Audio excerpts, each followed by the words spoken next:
एक बार एक बर्थडे से हॉल में बहुत सारे लोग बैठे थे। वहां पर दुनिया का एक बहुत ही बड़ा स्पीकर आने वाला था और सब लोग उनकी बातें सुनने के लिए वहां पर आए थे।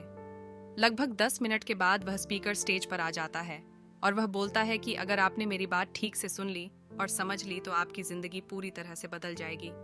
उसके बाद वह अपनी जेब से एक बिल्कुल नया चमकता हुआ 500 रुपये का नोट निकालता है और उसको ऊपर करके सबसे पूछता है कि ये नोट आप में से किसको चाहिए।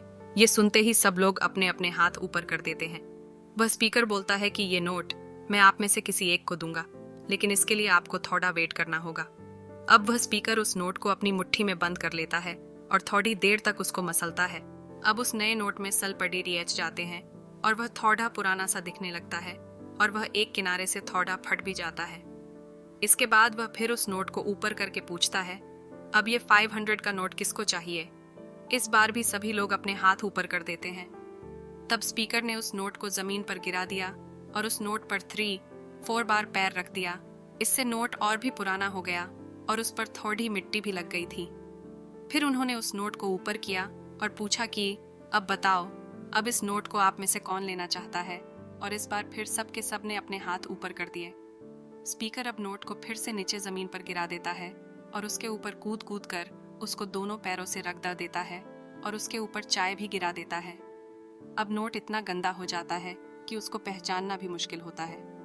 कोई भी उस नोट को देखता तो यही बोलता कि अब यह सिर्फ एक गंदा कागज का टुकड़ा है, अब यह बेकार है, इस दुनिया में इसकी कोई वैल्यू नहीं है। स्पीकर ने एक बार फिर उस नोट को उठाया और ऊपर करके सबसे पूछा, अब इस नोट को कौन लेना चाहता है। और इस बार भी सबके सब ने अपने हाथ ऊपर कर दिए।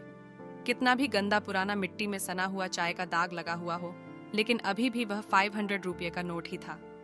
जिंदगी कई बार बड़े बड़े झटके देती है। आप एग्जाम में फेल हो जाते हो या जॉब के इंटरव्यू के बाद आपका सिलेक्शन नहीं होता। जब आपका बुरा समय चल रहा होता है और आप सिचुएशन का सामना कर रहे होते हो, उसके बाद आपको लगने लगता है कि आप सफलता के लायक ही नहीं है। आपको लगता है कि दूसरे लोग आपसे बेटर हैं और आप किसी काम के नहीं हो, आपकी कोई वैल्यू नहीं है। हमेशा याद रखो, इससे कोई फर्क नहीं पड़ता कि आपने कितनी बार सिचुएशन का सामना किया है, आप जिंदगी में कितनी बार फेल हुए हो। आपकी वैल्यू हमेशा वही रहेगी जो पहले थी। आपके पास कुछ खास है जो दूसरों के पास नहीं है और ये कोई भी आपसे छीन नहीं सकता। अब तक सक्सेस नहीं मिलने से आपकी वैल्यू कम नहीं हुई है। आप अभी भी अपने बारे में कितना भी लो फील कर रहे हो, उससे कोई फर्क नहीं पड़ता। जो लोग आपको अच्छे से समझते हैं वो लोग आपके वैल्यू को उतना ही मानेंगे जितना पहले मानते थे। तो अपनी वैल्यू को समझो और कुछ बढ़ा करके दिखाओ।